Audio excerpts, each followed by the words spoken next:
Hello cuties, welcome back to our channel Pranaya collections. So ఈ వీడియోలో అయితే మీకు ఇంకొక కొత్త ప్యాటర్న్ అయితే చూపించబోతున్నాను. అది కూడా హ్యాండ్కి ఏ విధంగా మనం పెయింటింగ్ చేసుకోవాలి అనేది ఇప్పుడైతే మీకు చూపిస్తున్నాను. సో దీనికోసం నేను ఇట్లా నాకు కావాల్సిన హైట్లో హ్యాండ్ అయితే అవుట్లైన్ అనేది డ్రా చేసుకుని పెట్టుకున్నాను. దానికి 2 సెంటీమీటర్స్కి ఒక్కొక్క గీత అనేది పెట్టేసుకోండి మీరు ఫస్ట్ ఇట్లా. ఆ తర్వాత సైడ్స్‌కి కూడా అంటే ఫస్ట్ మీకు 1 సెంటీమీటర్ పెట్టుకొని ఎందుకంటే అది మిడిల్‌లో ఉంది కాబట్టి మిగిలినన్నిట్లికి కూడా 2 సెంటీమీటర్స్ అయితే పెట్టేసుకోండి. సో ఇలా పాయింట్స్ అనేది మనం పెట్టుకున్న తర్వాత మనం వాటిని జాయిన్ చేసుకుందాము. అలా చేసుకుంటే మనకి ఈక్వల్ బాక్సెస్ అనేవి వస్తాయన్నమాట. నాకు తెలిసి ఈ ప్యాటర్న్ మీరు చాలా చూసే ఉంటారు. ఎందుకంటే పెళ్లి కూతురు బ్లౌజెస్ ఇవన్నీ కూడా ఇలాంటి ప్యాటర్నే ఉంటుంది. సో నేనైతే మీకు ఒక ప్యాటర్న్ రెడీ చేసి చూపిస్తున్నాను. మీకు ఇంకా హెవీ కావాలనుకుంటే ఇంకా హెవీ చేసుకోవచ్చు. అందులో మీరు ఎంత మంచిగా చేసుకుంటే, ఎంత క్రియేటివ్‌గా చేసుకుంటే ఇది అంత బాగుంటుందన్నమాట. సో మీరైతే ట్రై చేయండి. ఇలాగా చాలా తొందరగానే అయిపోయింది. సో చూస్తున్నారు కదా, నేను ఇట్లా 2 సెంటీమీటర్స్‌కి పాయింటింగ్ ఎక్కడైతే పెట్టుకున్నానో వాటిలన్నిటిని కూడా ఇట్లా మళ్ళీ లైన్స్ అనేవి జాయిన్ చేసేసుకుంటున్నాను.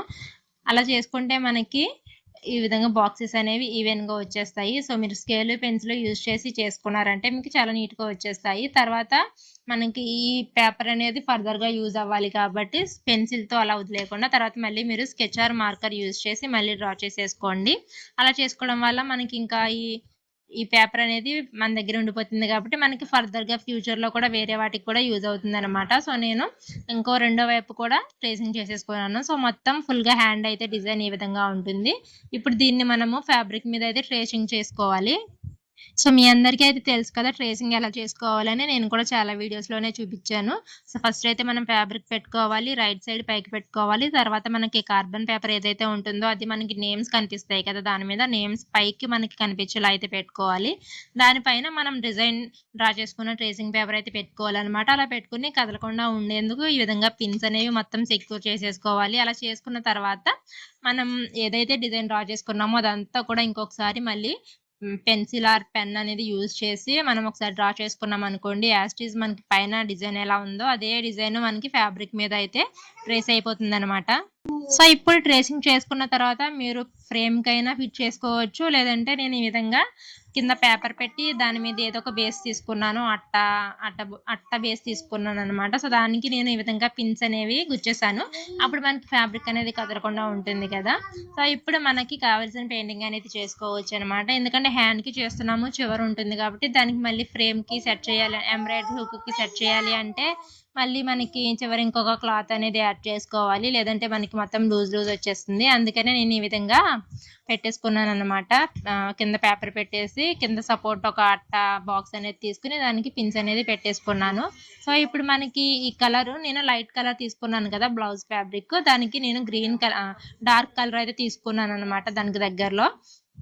సో ఆ కలర్ తీసుకుని ఇక్కడ చూస్తున్నారు కదా మీరు, క్రాస్‌గా నేనైతే ఈ బాక్సెస్ అన్నీ కూడా కలర్‌తోని ఫిల్ చేసేస్తున్నాను అనమాట. నేను 4 నెంబర్ ఫ్లాట్ బ్రష్ అయితే తీసుకున్నాను. సో చూడండి మనకి ఒక లైన్ దగ్గర స్టార్ట్ చేసామనుకోండి, ఆ లైన్ క్రాస్‌గా మనం ఫిల్ చేసుకొని వెళ్ళిపోవాలి. మళ్ళీ దాని పక్క లైన్ అయితే వదిలేయాలి.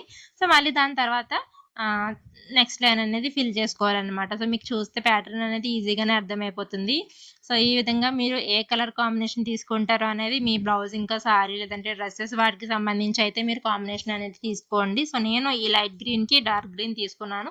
చాలా అంటే చాలా బాగుందనమాట.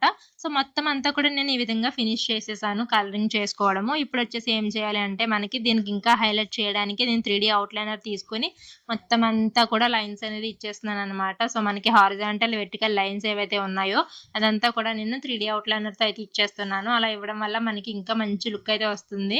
సో చూడండి చాలా జాగ్రత్తగా అయితే చేసుకోండి. మనకి స్టార్టింగ్ చెప్పాను కదా already, starting point, ending point అనేది ఈవెన్‌గా ఎక్కడ మీరు మధ్య మధ్యలో గ్యాప్స్ ఇవ్వకుండా ఈవెన్‌గా ఇవ్వడానికి ట్రై చేయండి. మధ్య మధ్యలో ఆగిపోతుంది మనం ప్రెషర్ అప్లై చేసే దాన్ని బట్టి. సో దాన్ని కవర్ చేసుకుంటూ అయితే చివరి వరకు తీసుకొచ్చేయండి జాగ్రత్తగా. కాకపోతే మనకి ఫినిషింగ్ అనేది నీట్‌గా ఉండేటట్టు చేసుకోండి. ఒక చోట ఎక్కువ లావు, ఒక చోట తక్కువ లావు అట్లా కాకుండా కొంచెం చూడడానికి బావుంది అన్నట్టు కనిపించేటట్టు అయితే చేసుకోవాలనమాట. సో నేనిప్పుడు అడ్డంగా అయితే వేసాను కదా, అలాగే ఇప్పుడు నిలువుగా కూడా లైన్స్ అనేది ఫిల్ చేసేస్తాను. అలా చేయడం వల్ల మనకి బాక్స్ అనేది కంప్లీట్ అయిపోతుందనమాట. ఈలోపు మీలో ఎవరైనా కొత్త వాళ్ళు నా ఛానల్‌ని ఫస్ట్ టైమ్ చూస్తున్నట్లయితే వెంటనే సబ్స్క్రైబ్ చేసేసుకోండి. అలాగే ఇంకా మరెన్నో వీడియోస్ మీకు కావాలి అనుకుంటే సబ్స్క్రైబ్ చేసుకున్న వెంటనే పక్కనే బెల్ ఐకాన్ అయితే యాక్టివేట్ చేసుకోండి. అది చేసుకోవడం వల్ల నేను వీడియోస్ పెట్టిన వెంటనే మీకు నోటిఫికేషన్ అయితే వచ్చేస్తుంది. అలాగే ఈ వీడియో మాత్రం మీకు నచ్చినట్లయితే తప్పకుండా లైక్ అండ్ కామెంట్ అయితే చేసేయండి. సో చూసారు కదా, నేను ఈ విధంగా మొత్తం హారిజాంటల్ అండ్ వెర్టికల్ కూడా కోన్‌తోని లైన్స్ అయితే తీసేసుకున్నాను. ఇప్పుడు ఇక్కడ స్టోన్స్ చూపిస్తున్నాను చూడండి. ఈ స్టోన్స్ ఈ 2 కలర్స్ ఉన్నాయి. సో ఇది నేను గోల్డ్ సెట్ అవుతుందా లేదంటే ఆ డార్క్ గ్రీనే సెట్ అవుతుందా అని చెప్పేసి చూసుకుంటున్నాననమాట. సో ఏది బాగుంది ఏంటి అనేది చూసుకున్నాను. మీకేమనిపిస్తుంది కింద కామెంట్‌లో అయితే పెట్టేసేయండి. సో నేనైతే నాకు కొంచెం ఆ రెండిట్లో గోల్డ్ కలర్ లుక్ బాగుంది అని చెప్పేసి అనిపించిందనమాట. అందుకని నేను గోల్డ్ కలర్ అయితే తీసుకున్నాననమాట. సో వాటిని కూడా నేను ఇట్లా 3D అవుట్‌లైనర్ ఉంది కదా, దాన్ని చిన్న చిన్న డాట్స్ అనేది పెట్టేసుకొని ఆ స్టోన్స్ అనేది అంటించుకుంటాను. సో ఈ స్టోన్స్ కూడా నేను లైట్ కలర్ ఉంది కదా బాక్సెస్ మనకి, ఆ లైట్ కలర్ లో అయితే నేను అంటించుకుంటున్నాను. డార్క్ కలర్ ని జస్ట్ అలా ప్లెయిన్ గా అయితే వదిలేస్తున్నాను అనమాట. ఈ విధంగా మీరు స్టోన్స్ పెట్టేసి వదిలేసుకోవచ్చు, దాన్ని ఇంకా హైలైట్ చేసుకోవచ్చు. మనకి ఆ బాక్సెస్ ఉన్నాయి కదా, ఆ బాక్సెస్ లో మళ్ళీ ఇంకా ఇన్నర్ బాక్సెస్ డ్రా చేసుకోవచ్చు. ఇలా మనకి ఎంత హెవీగా కావాలనుకుంటే అంత హెవీగా అయితే చేసుకోవచ్చు అనమాట. సో నేను ఈ విధంగా అన్ని లైట్ కలర్స్ లోని స్టోన్స్ అయితే అంటించేసాను కదా. ఇప్పుడు దాని చుట్టూ మళ్ళీ గోల్డ్ 3D అవుట్లైనర్ ఉంది కదా గోల్డ్ కలర్, దాన్ని తీసుకొని ఈ విధంగా డాట్స్ అనేది పెట్టుకుంటున్నాను. సో ఫస్ట్ అయితే మీకు 8 డాట్స్ పెట్టి చూపిస్తున్నాను కదా, దాని చుట్టూ 8 డాట్స్ అయితే పెట్టుకున్నాను. అలాగే మనం 8 డాట్స్ పెట్టుకుని వదిలేయచ్చు, దాన్నే మొత్తం చేసుకోవచ్చు, లేదంటే 4 డాట్స్ పెట్టుకోవచ్చు. 4 డాట్స్ తోనే మొత్తం అంతా ఫిల్ చేసేయచ్చు. సో నేనైతే ఇక్కడ 8 డాట్స్ తోనే ఒక లైన్, 4 డాట్స్ తోనే ఒక లైన్ అయితే తీసుకున్నాను అనమాట. టూ కాంబినేషన్స్ తీసుకున్నాను. మీరు అలా కాకుండా ఇండివిజువల్ గా కూడా తీసుకోవచ్చు. సో ఇంకా మనకి డ్రాప్ షేప్ లో ఉంటాయి కదా, అవన్నీ కూడా మీకు నచ్చినట్లుగా అయితే యూజ్ చేసుకుని ప్యాటర్న్ అనేది రెడీ చేసుకోవచ్చు. నేను ఈ విధంగా అయితే చూపించాను. సో ఇది ఎలా ఉంది ఏంటి అనేది మీకు నచ్చినట్లయితే తప్పకుండా కింద కామెంట్ అయితే చేసేయండి, లైక్ కూడా చేసేయండి. సో మళ్ళీ ఇంకొక మంచి వీడియోతో మీ ముందుకు వస్తాను. అప్పటి వరకు keep supporting, keep watching. Thank you, bye bye. So చూడండి, మీకు నైట్ లుక్ లో అయితే చూపిస్తున్నాను. నైట్ ఈ విధంగా అయితే ఉంటుంది. లుక్ అయితే నాకు చాలా బాగా నచ్చింది అనమాట. ఇదే మీరు 2 హ్యాండ్స్ కి యూజ్ చేసి ఇంకా మీరు కావాలనుకుంటే మొత్తం బాడీ పార్ట్ అంతా చేసుకోవచ్చు, లేదంటే మీరు ఓన్లీ హ్యాండ్స్ కి వదిలేసుకుని మిగిలింది మీరు ఇలా ప్లెయిన్ గా అయినా పెట్టుకోవచ్చు, లేదంటే ఓన్లీ నెక్ కి వేసుకోవచ్చు. ఏ విధంగా అయినా మీరు ట్రై చేయొచ్చు అనమాట. మీరు కూడా ట్రై చేయండి.